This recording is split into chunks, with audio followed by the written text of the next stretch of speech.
Hola, mi nombre es Naira Iglesias y soy arquitecta y diseñadora. Mi especialidad es el diseño sensorial en restauración, diseño de hoteles y en retail lujo.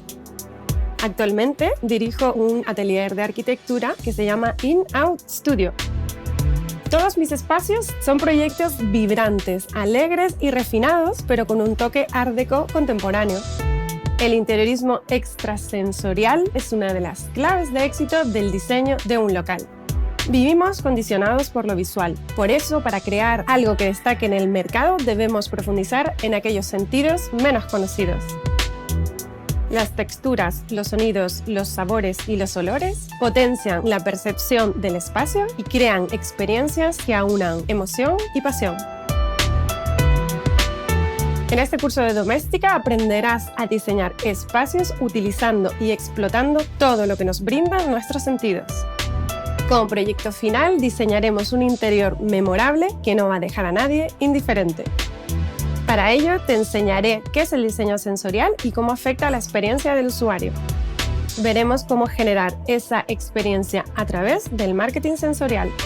También te mostraré cómo grandes empresas utilizan esta herramienta como mejora de su imagen de marca y de ventas. Trabajaremos con un proyecto real, el restaurante Cai La Caleta, en el que los sentidos son los protagonistas.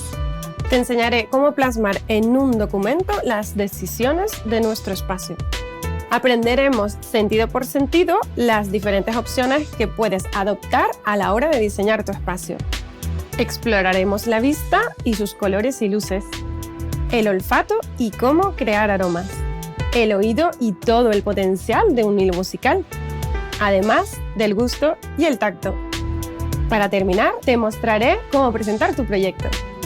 Al finalizar, habrás aprendido a convertir tus proyectos en éxitos extrasensoriales a través de los sentidos.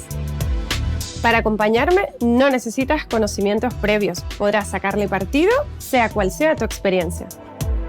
Aprende a diseñar interiores innovadores que sorprendan y emocionen.